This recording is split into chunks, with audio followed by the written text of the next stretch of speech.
अन्यस्य ज्ञानञ्जनशलाकया चक्षुरुन्मीलितं तस्मै श्रीगुरुवे नमः। नमो विष्णुपादाय राधिकाय प्रियात्मने श्रीमद्भक्तिवेदान्त नारायणीति नाम।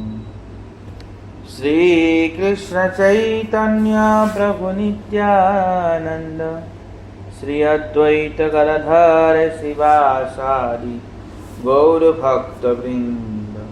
हरे कृष्ण कृष्ण कृष्ण हरे हरे, हरे राम राम राम हरे हरे। मैं सर्वप्रथम अपने गुरुपाद पद्म परमारधतम नित्रिला प्रविष्टम ओम विष्णुपाद अष्टोत्तरशत श्रीमद्भक्ति वेदांत नारायण गोस्वामी महाराज जी के चरण कमल में आनंद करी दंडवत अर्पण करता हूँ तथा राधा विनोद बिहारी जी के चरण में आनंद करी दंडवत अर्पण।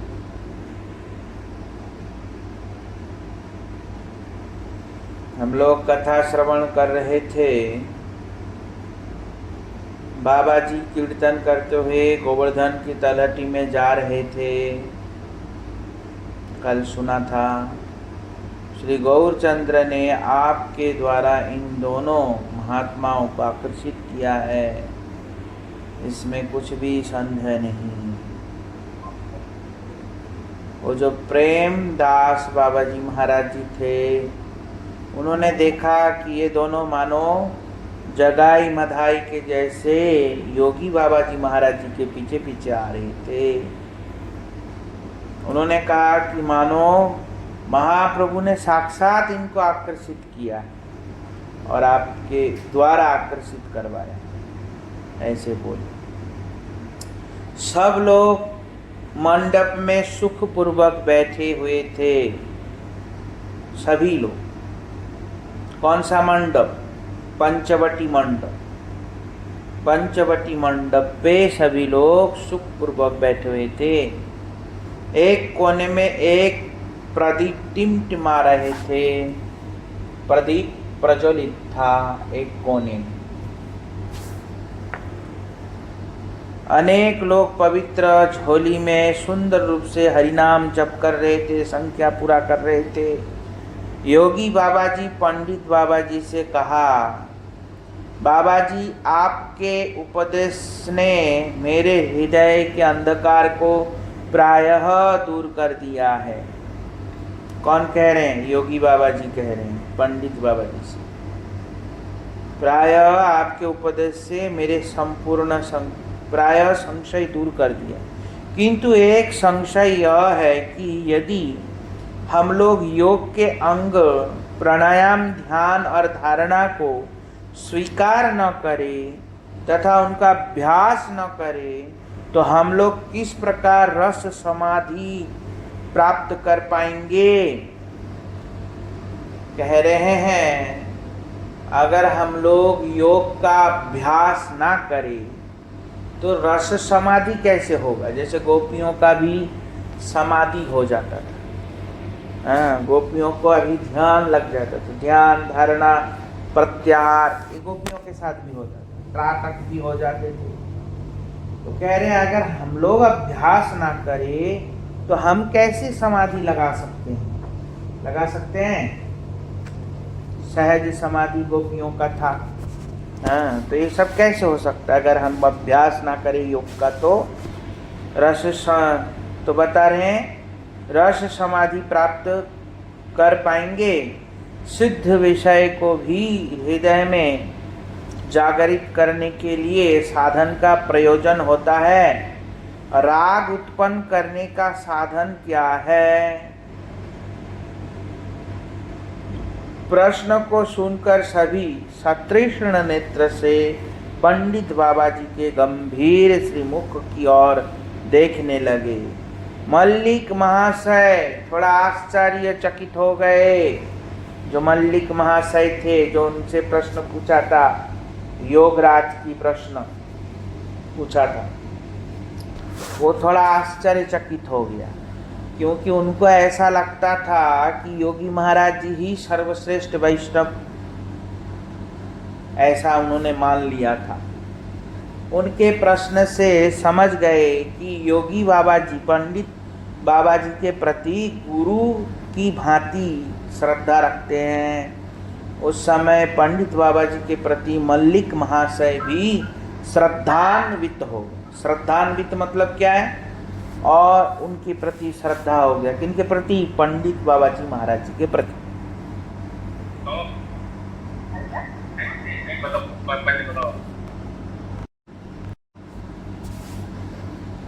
तो पंडित बाबा जी कहने लगे, बद्ध जीव आत्मा के लिए उसका स्वधर्म रूप विशुद्ध वैकुंठ राग कुछ दुस्साध्य अर्थात कष्ट साध्य है। बद्ध जीव का स्वधर्म रूप क्या है? बोलते विशुद्ध वैकुंठ राग, मतलब वैकुंठ गमन ही बद्ध जीव का क्या है? स्वधर्म है। किंतु वो दुस्साध्य है या कष्ट साध्य है। विशुद्ध वैकुंठ राग ही विकृत होकर जड़ीय विषय राग के रूप में परिवर्तित हुआ है। वैसे तो बद्ध जीव का विशुद्ध वैकुंठ राग है, परंतु वो विषय जड़ीय राग में परिवर्तित हो गया। विकृत भाव को ग्रहण करके जड़ीय राग में परिवर्तित हो गया। जड़ीय राग मतलब होता है प्रेम, या राग मतलब होता है भाव। अभी हमारा जड़ के प्रति भाव होता है। किसके प्रति होता है? जड़ के प्रति।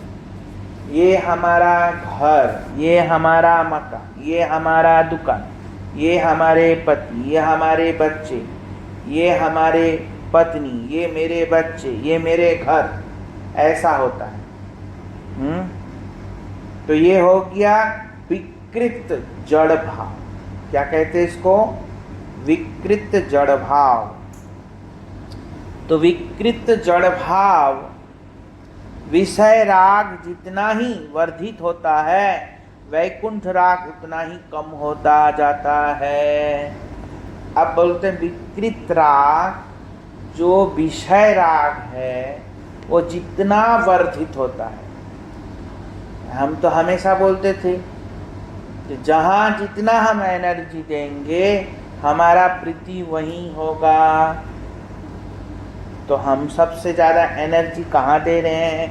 लोग बोलते हैं हम कृष्ण को कितना प्रेम करते हैं गुरुजी, हमको बताओ। और बताने की ज़रूरत नहीं है, अपने आप से पूछ लो, पता चल जाएगा कि हम कृष्ण को कितना प्रेम करते हैं, हम कृष्ण के लिए कितना कर रहे हैं और हम अपने संसार के लिए कितना कर रहे हैं। उसी से ही पता चल जाएगा कि हम कृष्ण को कितना प्रेम करते हैं। तथा वैकुंठ राग जितना अधिक वर्धित होता है, विषय राग उतना ही कम होता है। अब बता रहे वैकुंठ राग जिसका जितना होगा, मतलब वैकुंठ राग मतलब क्या? वही भजन या कृष्ण के प्रति प्रेम जितना बढ़ेगा उतना ही हमारा विषय के प्रति राग कम होगा। उतना क्या होगा? विषय के प्रति प्रेम कम होगा। यही वैकुंठ राग ही जीव का नैसर्गिक स्वाभाविक धर्म, जो जीव का धर्म है वो वैकुंठ राग ही उसका धर्म है। बाकी जो संसार के प्रति उसका लगाव है, संसार को बचाने की जो चेष्टा है, संसार की रक्षा करने की जो चेष्टा है, ये सब विकृत भाव। कौन सा भाव? विकृत भाव। ये उसका वास्तविक स्वधर्म नहीं है। तो स्वधर्म क्या है? स्वधर्म है वैकुंठ राग। विषय राग के दमन से ही वैकुंठ राग होता है। जब विषय राग दमन होता है, मतलब जितना अधिक मात्रा में विषय का राग दबता है उतने अधिक मात्रा में वैकुंठ राग प्रबल होता है। ऐसी बात नहीं। अनेक लोग केवल वैराग्य का आश्रय कर विषय राग के दमन की चेष्टा करते हैं, किंतु वैकुंठ राग संवर्धन की चेष्टा नहीं करते हैं। इससे अंतिम में अमंगल ही होता। इसलिए कह रहे हैं योग शास्त्रों में लोग क्या करते हैं, वैकुंठ राग का अवलंबन नहीं करते। जैसे हमने बताया प्रवृत्ति और निवृत्ति। प्रवृत्ति मतलब छोड़ना, छोड़ के निवृत्ति, प्रवृत्ति के मतलब होता है पकड़ना, निवृत्ति के मतलब है छोड़ना। तो संसार त्याग करके पकड़ा क्या, जैसा हम ज्ञानियों के लिए कहते हैं कि पकड़ा तो कुछ भी नहीं है। तो जब कुछ भी नहीं पकड़ा तो फिर फायदा क्या मिलेगा उसको, कुछ भी नहीं आया समझ। तो उसी प्रकार योगी लोग भी ऐसे ही करता है, संसार छोड़ देता है पर पकड़ता कुछ भी नहीं है। तो वही बात यहाँ पे बता रहे हैं कि किंतु वैकुंठ राग के संवर्धन की चेष्टा नहीं करते, इसमें अंतिम में अमंगल ही होता है। इसलिए उनका अंतिम में अमंगल होता है, तो भगवान को मानते नहीं है ना, इसलिए।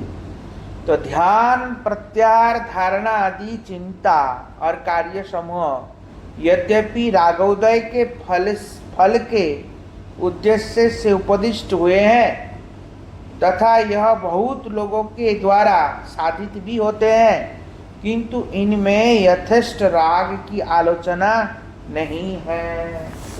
अब बता रहे हैं योग शास्त्रों में जो ये सब आसन बताया या ध्यान बताया, उसमें तो मंत्रों की कोई विशेष रूप से उल्लेख नहीं किया। खाली ध्यान ऐसे लगाओ, ऐसे ऐसे करो, ऐसे ऐसे आसन लगा लो, बस यही बात। वास्तविक में ध्यान किसका करेंगे ये सब बारे में तो बताया ही नहीं। इसलिए योगी गण प्रायः विभूति प्रिय हो जाते हैं तथा अंत में राग को प्राप्त नहीं कर पाते हैं। पक्षांतर में वैष्णव साधन ही सर्वश्रेष्ठ। कौन कह रहे हैं? इसलिए योगियों का साधन श्रेष्ठ नहीं है, इसलिए पक्षांतर में वैष्णव साधन श्रेष्ठ है, क्योंकि वो निवृत्ति करके प्रवृत्ति में प्रवृत्त होता है, मतलब संसार को छोड़ के भगवान को पकड़ता है। इसलिए वैष्णव साधन ही सर्वश्रेष्ठ साधन है। देखिए, साधन मात्र ही कर्म विशेष है। मनुष्य जीवन में जो समस्त कर्म आवश्यक है, यदि कोई केवल उन्हीं कार्यों को करने में ही आसक्त रहे अथवा जिसकी परमार्थ के लिए की गई सभी क्रियाएं शुष्क चिंता और व्यर्थ के परिश्रम वाली हो, क्या वे वैकुंठ राग को उदय कराने में शीघ्र समर्थ हो सकेंगे या हो सकते हैं? वैकुंठ राग के चेष्टा समूहों को जीवन के पृथक करने पर साधक को एक और विषय का राग खींचेगा, दूसरी ओर वैकुंठ चिंता। इस स्थिति में जिस और राग की अधिकता होगी उसी और जीव की गति होगी। जैसे चप्पू, चप्पू जानते हैं? चप्पू कहते हैं नाव चलाने वाला चप्पू, चप्पू या चाटू भी कहते हैं कोई कोई लोग, है ना? नाव चलाने वाला चाटू कहते हैं ना, चप्पू की चाटू। जो नाव चलाते डंडा वाला होता है, चपटा सा,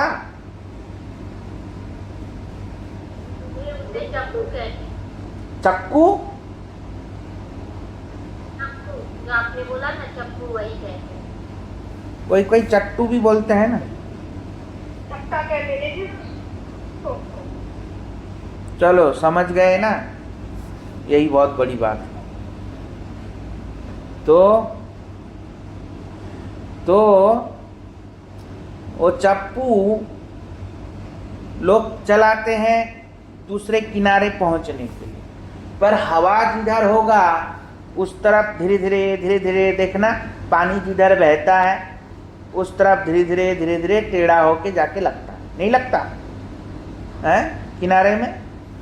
तो कह रहे उसी प्रकार हाँ, धारणा रूपी अनेक चप्पों के द्वारा मन रूपी नौका को नदी के तट पर लाने की चेष्टा तो करता है, किंतु विषय राग रूपी स्रोत बिना किसी विलंब के ही उसे विषय में धकेल देता है।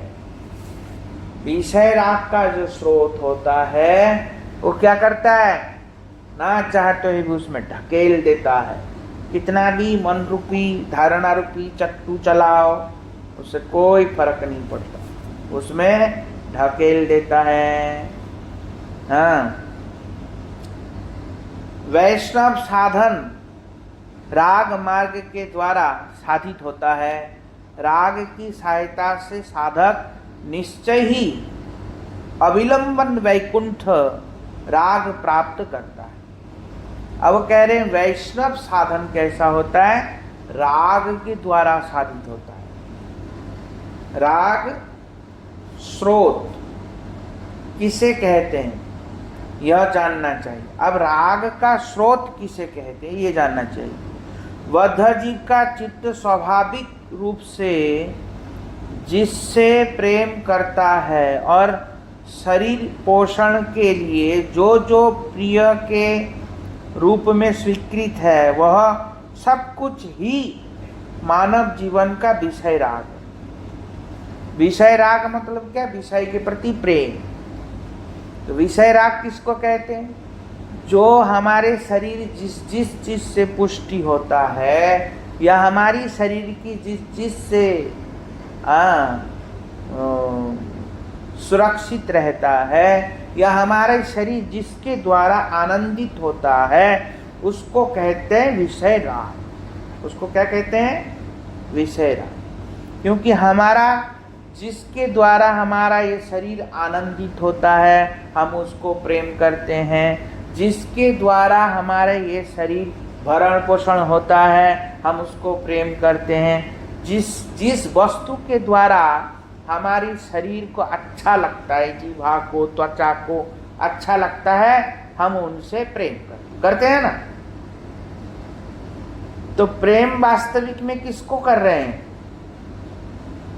व्यक्ति से कि वस्तु से, बताओ। प्रेम वास्तविक में किसको किया, व्यक्ति से कि वस्तु से। प्रेम वास्तविक में अपने आप को किया, अपने आप की वजह से ही सबको प्रेम कर रहा है। इतनी भी समझ में नहीं आ रही, सुनो ढंग से। अब इनमें विचार कर देखा जाता है कि 5 इंद्रियों के संबंध में 5 राग है। अगर कोई ठीक से विचार करके देखेंगे तो हमारा 5 इंद्रियां है ना, तो 5 इंद्रियों के प्रति हमारा राग भी होता है। राग मतलब प्रेम। चित्त इंद्रियों के द्वारा विषय राग के प्रति साधित होता है, जैसे जीवा के द्वारा आहार। जीवा के द्वारा क्या साधित होता है, आहार। आहार के प्रति हम आकर्षित होते हैं कि नहीं होते, जीवा के द्वारा आहार। आहार के प्रति आकर्षित नहीं होते। स्वादिष्ट व्यंजन आ जाए ना फिर नहीं सोचेंगे हम मोटे हो जाएंगे, कपाकप ले जाएंगे फिर, समझे। स्वादिष्ट व्यंजन जब आ जाएगा सामने तो ऐसे होता है, फिर संभलता नहीं है, ऐसे ऐसे हो जाता है। और जब स्वादिष्ट आहार हमारे सामने आ जाए तो हम हरिनाम भी छोड़ देते हैं, या बहुत तेज जब भूख लगे तो हम हरिनाम छोड़ देंगे। नहीं छोड़ देंगे, करेंगे उस समय हरिनाम, हैं? फिर बोलेंगे क्या, भूखे क्या, भूखे पेट ना भजन होए ना गोपाल। ऐसे ऐसे सब कह देगा। तो इसलिए कह रहे हैं जीवा के द्वारा आहार आकर्षित होता है, तो हमारा आहार के प्रति क्या होता है? प्रेम हो जाता है, राग होता है। नासिका के द्वारा घ्राण, नाक के द्वारा क्या, नाक किसके प्रति आकर्षित होता है? सुगंध। हमारा नाक सुगंध सूंघ के उसके तरफ भागने लगता है। समझ में आया? नाक क्या करता है? सुगंध सूंघ के भागने लगता है। घ्राण। कान के द्वारा श्रवण, कान के द्वारा क्या होता है? श्रवण के प्रति भागता है। सुंदर गीत, वाद्य, राग रागिनी बहुत अच्छा लगता है सुनने में। और त्वचा के द्वारा स्पर्श, त्वचा के द्वारा स्पर्श सुख करने की इच्छा होता है। हाँ। और चक्षु के द्वारा दर्शन, सुंदर सुंदर चीजों का देख के उपभोग करने की इच्छा नहीं होता। घूमने, घूमने कौन जाता है? आंख जाता है। कौन जाता है? आज लोग दुनिया में कितने घूमते हैं? घूमते नहीं है? तो घूमने कौन जाता है? आंख जाता है ना। और आंख जाता है तो मन भी खुशी हो जाता है, शरीर थक के भी खुशी होता है। क्यों होता है? क्योंकि आंख को अच्छा लगता है, इसलिए हम थक के भी खुशी होते नहीं होते हैं? तो इसलिए ये सब अपने अपनी ओर खींचता है। क्या करता है? अपने अपने ओर खींचता है। जिसकी शक्ति से चित्त को विषय में हटाया जा सकता है, यद्यपि शुष्क ब्रह्म चिंता द्वारा इस विषय में कुछ सहायता हो सकती है, तथापि ब्रह्म के निष्क्रिय होने से साधक को इसके द्वारा भली भांति फल नहीं प्राप्त होता है। ब्रह्म निष्क्रिय है, इसलिए साधक को भली भांति फल प्राप्त नहीं होता। हरे कृष्णा। तो अतएव योगियों को और ब्रह्म ज्ञानियों को अत्यधिक क्लेश होता है। क्या कह रहे हैं? योगी और ब्रह्म ज्ञानियों को अत्यधिक क्लेश होता है। क्यों होता है? क्योंकि उनके तो भगवान ही निराकार है। किसका ध्यान करेंगे? किसको कैसे करेगा? विषय से कैसे हटा सकता है? नहीं हटा पाता। इसलिए भक्ति मार्ग में क्लेश नहीं है। कृष्ण भक्त का जीवन ब्रह्म से पृथक नहीं है। इसलिए कह रहे कृष्ण भक्त का जीवन ब्रह्म से पृथक नहीं है। विषय राग और वैकुंठ राग इस साधन में पृथक नहीं है। मन चक्षु के द्वारा विषय दर्शन करना चाहता है। मन क्या करता है? चक्षु के द्वारा विषय मतलब सुंदर चीज को देखना चाहता है। मन तो विषय को देखना चाहता है चक्षु के द्वारा। मन और चक्षु के द्वारा विषय दर्शन करना चाहता है। तो उत्तम श्री मूर्ति का अनिर्वाचनीय सुंदर दर्शन करे।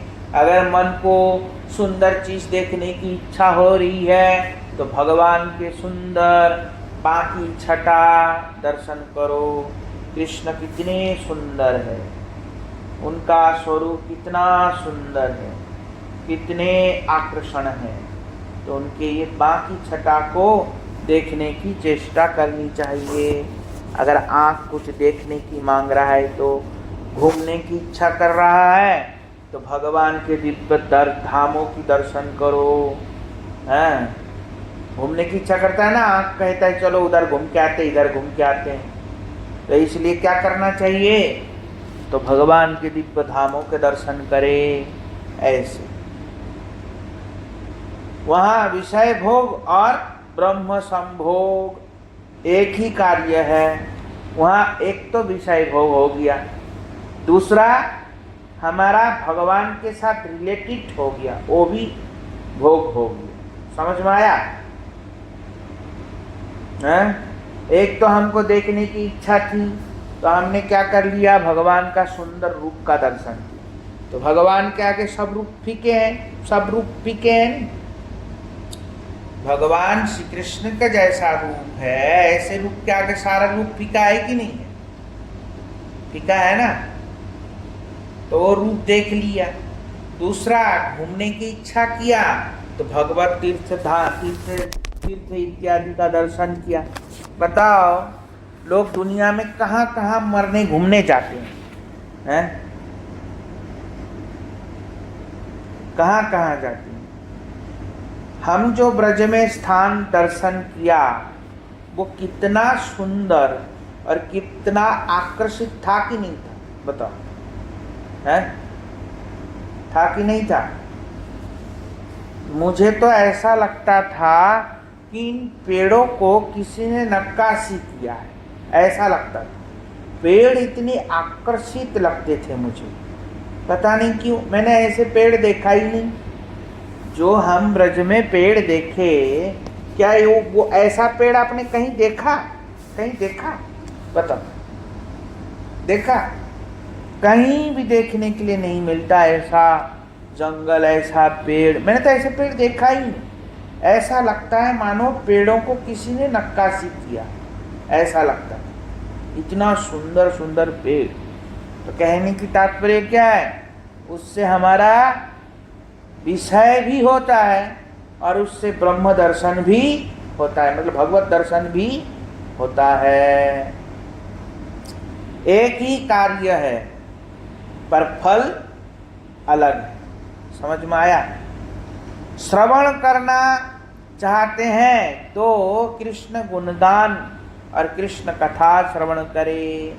अगर किसी को श्रवण करने की इच्छा है तो कृष्ण के सुंदर सुंदर भजन, कृष्ण के सुंदर सुंदर कथा, उनको श्रवण करो। उपादेय द्रव्य आहार करना चाहते हैं तो क्या करना चाहिए? भगवान को सुस्वादुष्ट द्रव्य भोग अर्पण करके महाप्रसाद के रूप में उसको पाना चाहिए। अगर किसी को सूंघने की इच्छा हो रहा है, नाक खुजली हो रहा है सूंघने की, तो क्या करे? भगवान के दिव्य तुलसी को लेकर के नाक में सूंघाए, तो उससे क्या होगा? नाक की भी सुगंधी तृप्त होता है। श्री कृष्ण साधक के लिए ब्रह्म मिश्रित है। कृष्ण साधक सर्वत्र ब्रह्ममय है। उसके समस्त कार्य ही वैकुंठ राग के अनुशीलन है। उनके लिए इंद्रिय परता बाधक नहीं, बल्कि प्रेम फल साधक है। इस प्रकार संक्षेप में मैंने राग मार्ग तथा अन्य साधन मार्ग का संबंध दिखाया है। आप महानुभव वैष्णव हैं। मैं और कुछ नहीं कहूँगा। यदि कुछ भूल हुई हो तो क्षमा करेंगे, ऐसे बोले। हरे कृष्णा। हेलो। हाँ, कौन है? पंडित जी है? नहीं, अभी नहीं है, बाद में आएंगे, बात कर रहा। हरे कृष्णा। तो इस प्रकार पंडित बाबा जी महाराज जी ने इस प्रकार कहा विनम्रता पूर्वक कि आप बड़े पंडित हैं, आप सब जानते हैं। तो पंडित बाबा जी की कथा को सुनकर सभी चमत्कृत हुए। भिन्न भिन्न लोगों के मन में भिन्न भिन्न भावों का उदय हुआ। योगी बाबा जी यद्यपि योग विषय में पारंगत थे, तथापि वैष्णव रस में भी उनका भली भांति अधिकार था योगी बाबा जी महाराज जी को। इसलिए वे निसंशय होकर पंडित बाबा जी के चरण रेणु का आस्वादन करने लगे। पंडित बाबा जी ने उन्हें प्रेमालिंगन प्रदान किया। उस समय मल्लिक महाशय को क्या बोध हुआ यह कोई नहीं समझ पाया। नरेन बाबू और आनंद बाबू कई दिनों से श्री मूर्ति पूजा के मूल तत्व के विषय में विचार कर रहे थे। योगी बाबा जी ने उन्हें चैतन्य गीता ग्रंथ पढ़ने को दिया, जिसे पढ़कर तथा अनेकानेक विचार कर विग्रह पूजा के अनेक तात्पर्यों को वे समझ गए। जिसको पढ़ के, ये चैतन्य गीता है। चैतन्य गीता स्वकृत जीवनी में श्रील सच्चिदानंद भक्तिविनोद ठाकुर ने स्वरचित ग्रंथों का उल्लेख करते हुए चैतन्य गीता का भी उल्लेख किया। ये चैतन्य गीता कौन लिखा? हमारे भक्तिविनोद ठाकुर ने लिखा। कौन लिखा? हमारे भक्तिविनोद ठाकुर ने लिखा चैतन्य गीता। इस प्रेम प्रदीप ग्रंथ को भी हमारे भक्तिविनोद ठाकुर ने लिखा। कौन लिखा? भक्तिविनोद ठाकुर ने लिखा। तो इसलिए यहाँ पे उन्होंने अपना स्वरचित ग्रंथ का भी उल्लेख किया। विचार कर विग्रह पूजा के अनेक तात्पर्यों को वे समझ गए, फिर भी मूर्ति पूजा के प्रति श्रद्धा नहीं हुई। पंडित बाबा जी के गंभीर प्रेम मार्ग उपदेशों को श्रवण कर परस्पर कहने लगे, हाय, हम लोग केवल विदेशी विद्या के प्रति मुग्ध हैं। अपने देश में कैसे कैसे अमूल्य रत्न है यह नहीं जानते थे। कौन कह रहे हैं? नरेन बाबू ने कहा, आनंद बाबू, तब राम मोहन राय ने क्या सोचकर श्री विग्रह तत्व की अवहेलना की है? मालूम होता है कि इस विषय में उन्हें कुछ भ्रम हुआ था। कौन कह रहे हैं? नरेन बाबू ने कहा ऐसा। कौन कहा? आनंद बाबू से नरेन बाबू ने कहा, हो सकता है हमारे जो राम मोहन राय उनके गुरु थे ना पहले का, वो तो उन्होंने जो कुछ सोचा बूझा होगा वो सब भ्रम हो सकता है, भ्रम हुआ था। राजा राय मोहन राय को भ्रम ऐसा कहने से भी डर लगता है। जिन राम मोहन राय की कथा से हम आज तक व्यास, नारद आदि को भी भ्रमांतिक मानते आए हैं। क्या कह रहे हैं? जिन राम मोहन को मान के या उनकी कथा सुन के हम किस को भ्रामिक मानते हैं? बोलते व्यास, नारद, सुखदेव इत्यादि को हम भ्रमयुक्त मानते हैं। आज किस मुख से उन्हें भ्रांत कहूँ? आज मैं उन राम मोहन को किस मुख से भ्रांत कहूँ? आनंद बाबू ने कहा, भय क्यों?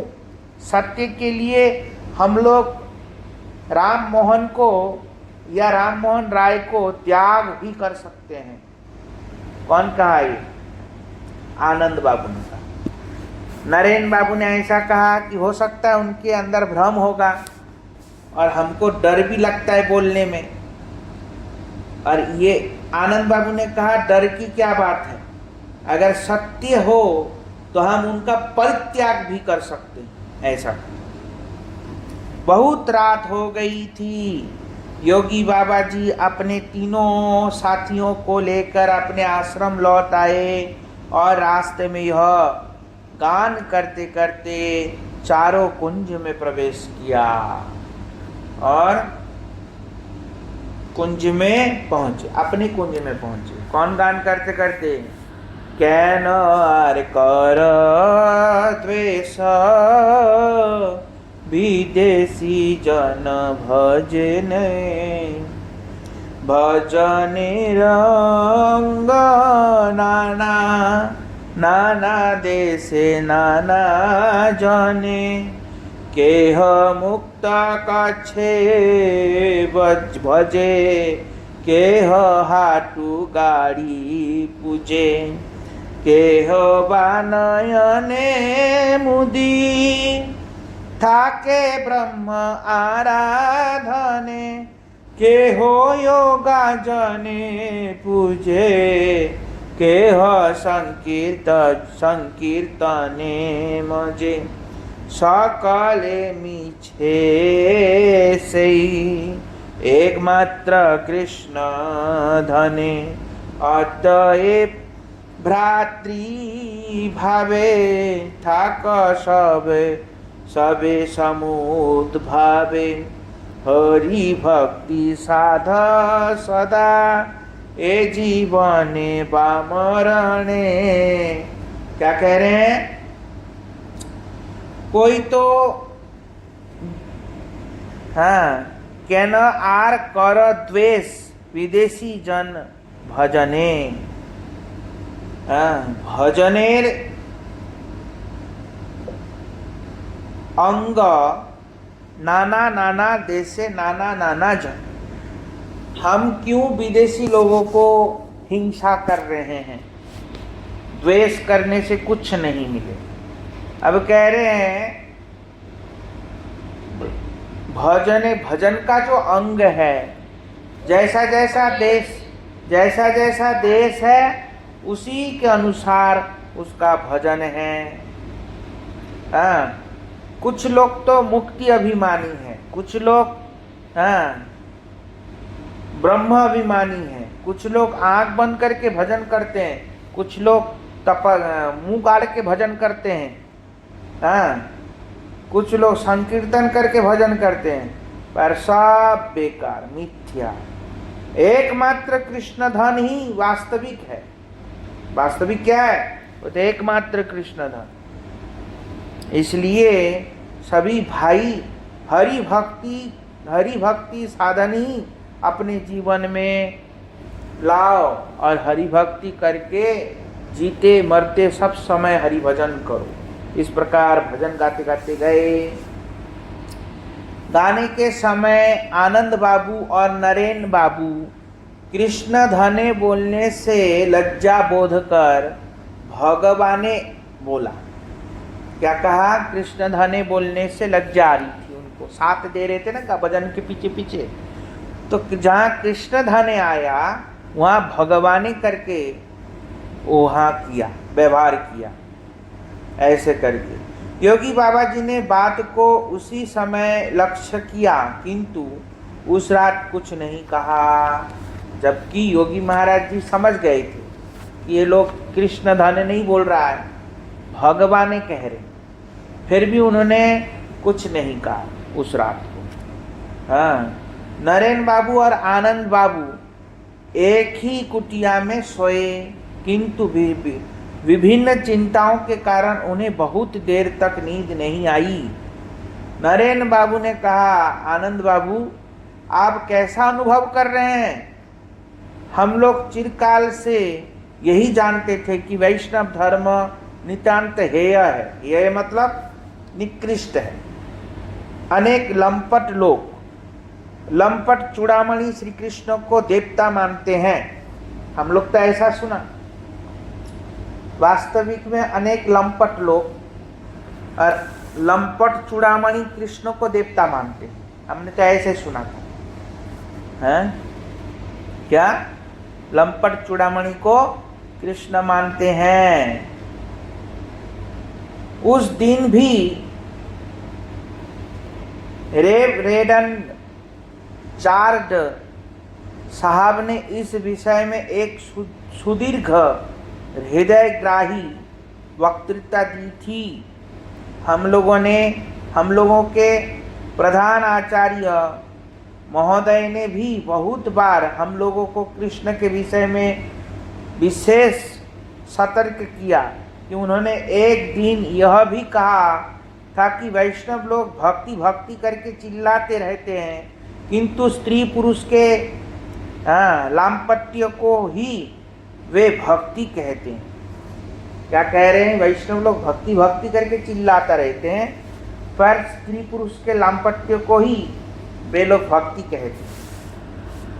भक्ति का नाम जो एक विशेष वृत्ति है, वे उसका कुछ भी अनुसंधान नहीं करते, किंतु हम वैष्णवों की जिन भाव भंगिमाओं को देख रहे हैं एवं हमें जो तत्व गर्भ उपदेश श्रवण किए हैं, उससे हम लोगों को अर्थात वैष्णवों के प्रति मेरी उतनी अश्रद्धा नहीं है।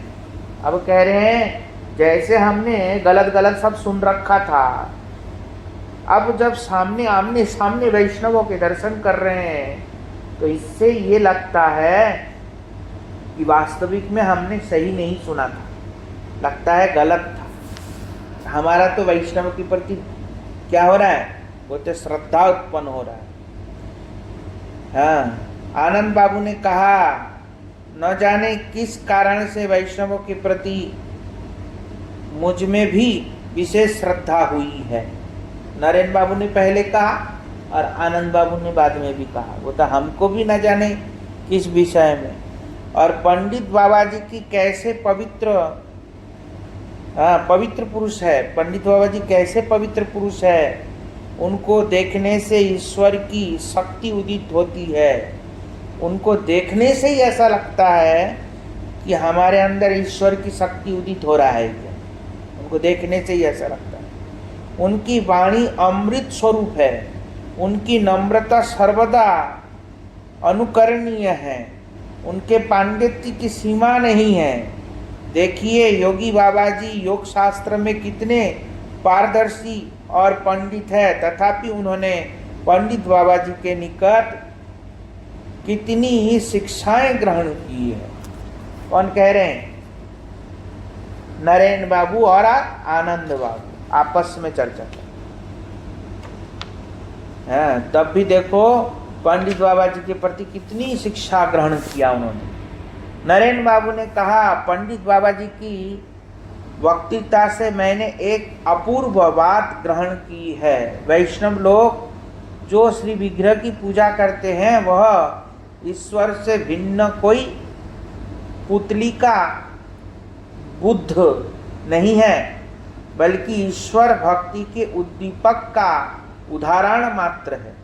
बोलते पंडित बाबा जी के मुखारविंद से कथा श्रवण करके हमने ये समझा कि वैष्णव लोग जो मूर्ति पूजा करते हैं वो कोई बुद्ध पूजा नहीं। बुद्ध मतलब क्या है? पुतला। बुद्ध किसको कहते हैं? पुतला। कोई पुतले का पूजा नहीं करते। हाँ, हमने देखा ईश्वर भक्ति के उद्दीपक का उदाहरण मात्र है, वो वास्तविक में ईश्वर भक्ति के उद्दीपक मात्र है। किंतु मेरा संशय यह है कि ईश्वर भाव को उस प्रकार निर्दर्शन द्वारा लक्ष्य करना उचित है या नहीं।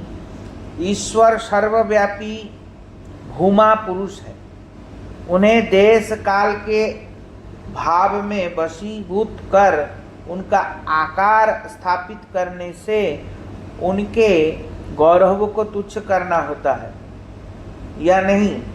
और भी एक वस्तु है, अन्य वस्तु की कल्पना करना क्या बुद्धिमानों का कार्य है? जैसे कोई विशेष वस्तु है, उस वस्तु के अलावा किसी और वस्तु की कल्पना कर लेना, ये भी तो बुद्धिमानी नहीं है। भगवान सर्वव्यापक है, सर्वशक्तिमान है, और उनको एक आकार में ढाल दिया, एक छोटा सा आकार बना के, छोटा सा मूर्ति बना के उसकी पूजा करना, ये भी तो ठीक नहीं। ऐसे ऐसे वो लोग आपस में तर्क वितर्क कर रहे आपस में। आनंद बाबू ने कहा इस विषय में थोड़ा अधिक समझा था। वे बोले नरेंद्र बाबू मैं और इस प्रकार का संदेह नहीं करना चाहता हूँ। परमेश्वर अद्वितीय पुरुष है, उनके समान या उनसे बढ़कर कोई नहीं है। सभी उनके अधीन है, ऐसा कुछ भी नहीं है जो उनकी हानि कर सके। उनके प्रति भक्ति मार्जन करने के लिए जो कुछ कार्य किया जाए वे हृदय की निष्ठा लक्ष्य कर उसका फल दान करते हैं। विशेषतः समस्त निराकार तत्व का ही निर्दर्शन लक्षित, समस्त निराकार तत्व का ही निर्दर्शन लक्षित स्थापित होता है। हाँ, निराकार तत्व ही निर्दर्शन लक्षित वस्तु से भिन्न होता है, तथापि इसके द्वारा उस वस्तु का भाव उपस्थापित होता है। जब घड़ी के द्वारा निराकार काल प्रबंध द्वारा अति सूक्ष्म ज्ञान एवं प्रतिकृति अर्थात कर्मानुसार प्राप्त भिन्न भिन्न प्रकार की देहों को लक्ष्य करने के लिए द्वारा दिया गया धर्म आदि निराकार विषय का ज्ञान होता है, तब भक्ति साधन में आलोच्य श्री विग्रह के द्वारा उपकार होता है। कह रहे हैं जिस प्रकार काल, अब काल का तो पहले समय लोग नहीं जानते थे ना, काल, फिर उसको आकार दिया। काल का आकार क्या है? घड़ी। काल का आकार समय है ना, तो काल का आकार समय। अब 12 बज गया, 3 बज गया, 2 बज गया, 4 बज गया, नहीं है। काल का आकार क्या है? काल का आकार समय है। तो पहले तो काल रूप में व्याप्त था, तो उसको घड़ी रूप में आकृति दिया, काल का आकार दिया। पर काल, खाली काल कहने से क्या समझ में आएगा? समय कहने से क्या समझ में आएगा? कुछ भी नहीं। समय, अभी जैसे हम समय कितना हुआ तो एकदम घड़ी ध्यान आता है ना, घड़ी समझ में आ रहा है कि नहीं, कि रात को 2 बज गया, रात को 3 बजा, ऐसा करके घड़ी ध्यान आता है। तो उसी प्रकार विग्रह के द्वारा उपकार होता है। इसी प्रकार विग्रह के द्वारा उपकार होता है, वो लोग ऐसे कह रहे हैं। इसलिए यद्यपि भगवान निराकार है, निर्विशेष है, फिर भी विग्रह होने से उनका अनुमान लगाया जा सकता है, उनके एक स्वरूप गठन हो सकता है। इसी प्रकार साधन में सहायता मिल सकती है। इसी प्रकार वो लोग बोल रहे हैं। श्री मूर्ति पूजा को पौत्तलिक व्यवस्था कहकर घृणा करना उचित नहीं। बोलते मूर्ति पूजा की पौत्तलिक व्यवस्था कह के घृणा करना उचित नहीं। मूर्ति पूजा को केवल पुतला है ऐसा समझ के, जैसे मुसलमान लोग कहते बुद्ध है, क्या कहते हैं? बुद्ध। बुद्ध पूजा निषेध। बुद्ध मतलब क्या है? पुतले की पूजा करना निषेध है। वंश हो रहा है। शशिकला माता जी देखो कैसे सो गए हैं। पुतले की पूजा करना निषेध है, बुद्ध पूजा उसको कहते हैं। तो लोग कहते हैं, तो यहाँ पे क्या कह रहे हैं लोग? आलोचना कर रहे हैं आपस में कि मूर्ति को खाली पौतलिक नहीं मानना चाहिए, मतलब केवल पुतला है ये नहीं मानना चाहिए। हाँ, पौतलिक व्यवस्था कहे कि घृणा करना उचित नहीं है। लगता है कि बल्कि विषय विवेचना के लिए निर्दर्शन का विशेष आदर किया जा सकता है। यदि घड़ी और पुस्तक को यत्नपूर्वक रखा जाता है तो ईश्वर भावोद्दीपक श्री विग्रह को पूजा करने का क्या दोष है? अब ये लोग कह रहे हैं जैसे अक्षर को पुस्तिका में करके रखते हैं, और जैसे अक्षर ब्रह्म भी कहा, शास्त्रों में वेदों में अक्षर को ब्रह्म कहा ना, तो अक्षर को ब्रह्म कहा, पर ब्रह्मों को कैसे अक्षर में स्थापित करके पुस्तिका का आकार देके उसको पूजा करते कि नहीं करते? पुस्तिका का आकार देके पूजा करते हैं ना अक्षर ब्रह्म को। मतलब वेद का जैसे भागवत की हम लोग ग्रंथ की पूजा करते हैं, ऐसे ही मुसलमान लोग अपनी कुरान की पूजा करते हैं, ऐसे ही सिख लोग अपने क्या नाम है सिख गुरु नानक ग्रंथ का पूजा करते हैं, ऐसे हम लोग भागवत ग्रंथ की भी पूजा करते हैं। तो उसी को कह रहे हैं। क्यों करते हैं? क्योंकि अक्षर को ब्रह्म माना जाता है, इसलिए करते हैं। तो जब कह रहे अक्षर को पुस्तिका के आकृति में बांध के उसकी जब पूजा की जा सकती है, समय को काल को घड़ी रूप में आकृति दे करके उसकी जब आराधना की जा सकती है, तो फिर भगवान किसी विग्रह को विग्रह के रूप में प्रकटित करके उसकी पूजा क्यों नहीं की जा सकती है? उसमें तो कोई दोष नहीं है, ऐसे कह रहे। समझ में आया? उसकी पूजा क्यों नहीं की जा सकती? ईश्वर, इसमें भी कोई दोष नहीं। ईश्वर जानते हैं कि तुम उन्हें ही उद्देश्य कर रहे हो, इससे वे अवश्य ही प्रसन्न होंगे, क्योंकि भगवान जानते हैं, सर्वांतर्यामी है। भगवान जानते हैं कि हम उनके उद्देश्य से ही उनका ध्यान कर रहे हैं, उनकी आराधना कर रहे हैं, इसलिए वो सब जानते हैं। नरेंद्र बाबू और आनंद बाबू ने यह समझा था कि बाबा जी एवं मल्लिक महाशय सो रहे हैं, इसलिए वे लोग स्पष्ट रूप से इन सब विषयों का आलोचना कर रहे थे। किंतु योगी बाबा जी सर्वदा निद्राहीन थे। योगी बाबा जी क्या थे? सब सुन रहे थे, सर्वथा निद्राहीन थे। अतएव इन समस्त कथाओं को सुनकर कुछ भंगी करते हुए बोले, रात अधिक हो गई है, अब सो जाओ, कल इन विषयों में आलोचना करूंगा। नरेंद्र बाबू और आनंद बाबू अब तक बहुत श्रद्धालु हो गए।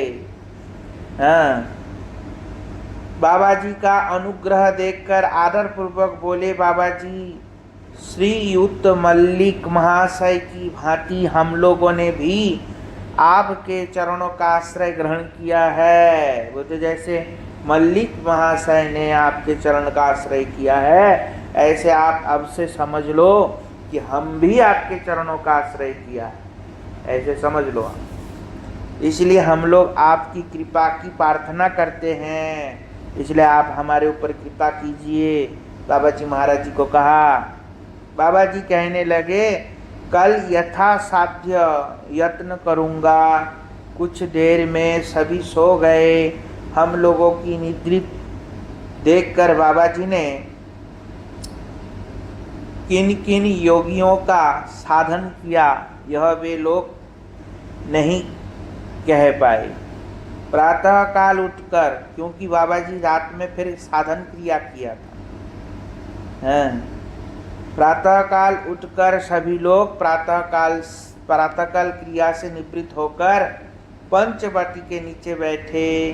मल्लिक महाशय के द्वारा राजयोग के विषय में जिज्ञासा करने पर योगी बाबा जी महाराज कहने लगे, समाधि के राजयोग का मूल अंग है समाधि। राजयोग का मूल अंग क्या है? समाधि। समाधि प्राप्त करने के लिए पहले यम, बाद में नियम, उसके बाद यम, नियम, आसन, प्राणायाम, प्रत्याहार, ध्यान, धारणा, इन अंगों का साधन करना पड़ता है। राजयोग करने के लिए इन अंगों का साधन करना पड़ता है। यदि साधक सच्चरित्र, धार्मिक और सूचिमान हो तो प्रारंभ में ही आसन का अभ्यास करेंगे। यदि उसके चरित्र में दोष रहे अथवा मलच्छ मतलब मुसलमान इत्यादि हो, आदि के अपवित्र व्यवहार को उसके स्वभाव में देखा जाए, तो यम और नियम का नितांत प्रयोजन हो जाता है। पतंजल दर्शन ही योग शास्त्र है। जो पतंजल दर्शन है, पतंजलि, वही वास्तविक में योग शास्त्र है। पतंजलि का अवलंबन कर राजयोग की व्याख्या करूंगा। पतंजलि में कहा है, यम नियम आसन प्राणायाम प्रत्याहार धारणा ध्यान समाधयो अष्ट अंगनी। क्या कह रहे हैं? योग के 8 अंग है। योग के कितने अंग है? 8। यम, नियम, आसन, प्राणायाम, प्रत्याहार, धारणा, ध्यान, समाधि। ये योग के 8 अंग हैं। योगी राज होने का 8 अंग है। और इसमें नियम क्या है बता रहे हैं। यम अहिंसा सत्य, अहिंसा सत्यस्तेय ब्रह्मचार्य परिहार्य यमाः। इसमें 5 नियम है। अहिंसा, सत्य, अस्तेय, ब्रह्मचार्य और अपरिग्रह। ये इस प्रकार 5 नियम है। क्या है? 5 नियम है। जो हिंसा करते हैं वे हिंसा का परित्याग करेंगे। यत्न पूर्वक जीवों की हिंसा करना,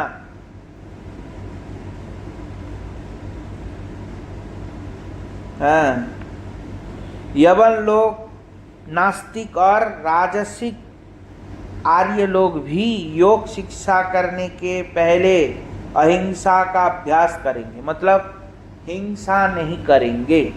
मांस मदिरा वगैरह जो खाते हैं ये सब नहीं चलेगा। जो लोग योग सीखना चाहेगा। जो मिथ्यावादी है वे सत्य बोलने का प्रयास करेंगे। दूसरा, लिखा भी है, नहीं लिखा और उल्टा पुल्टा लिख लेना सब, और फिर उल्टा पुल्टा व्याख्या करना। यम, नियम, आसन, प्राणायाम, प्रत्याहार, धारणा, ध्यान, समाधि, ये सब राजयोग है। ये योग के 8 अंग है। हाँ, और इसका अहिंसा, सत्य, अस्तेय, ब्रह्मचर्य और अपरिग्रह, ये 5। पहले अहिंसा के बारे में बता दिया, मिथ्या। दूसरा, झूठ नहीं बोलना चाहिए, झूठ ना बोलने का अभ्यास करना चाहिए। तीसरा है, जो दूसरे का धन हरण करते हैं वे अस्तेय होते हैं। दूसरे का धन हरण करने का नाम अस्तेय, मतलब चोरी। चोरी नहीं करनी चाहिए। चौथा है, ब्रह्मचारी का पालन करना चाहिए। और 5वां है, दूसरे के धन की और आशा नहीं रखनी चाहिए। दूसरे के संपत्ति को देख के ललचाना नहीं चाहिए। 5वां समझ में आया? शौच, संतोष, तप, स्वाध्याय, ईश्वर में मनोनिवेश, ये 5 नियम है। पहले क्या बताया? यम। पहले क्या बताया? यम बताया। हाँ, पहले 5 यम बताया। क्या बताया? अब बता रहे नियम। कौन कौन सा?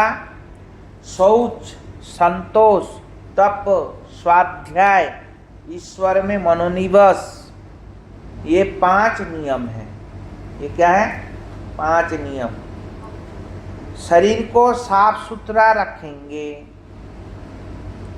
संतुष्ट रहने का नाम है अभ्यास करेंगे। सभी प्रकार की चेष्टाओं को सहने का अभ्यास करेंगे। यदि बहुत पाप किए हो तो उसके लिए अनुताप की शिक्षा करेंगे। अनुताप मतलब पश्चाताप करने का शिक्षा लेंगे। वेद आदि का शास्त्रों का अध्ययन कर ज्ञान का अर्जन करेंगे। ईश्वर में मनोनिवेश करेंगे। ईश्वर में मनोनिवेश करेंगे। तो ये हो गया 5 क्या? 5 नियम। यम नियम बताया ना, यम नियम। पहले यम बता दिया, यम क्या है, अब बता दिया नियम। ठीक है, और बाकी की कथा कल सुनो है। समझ में आया? पहले क्या बताया?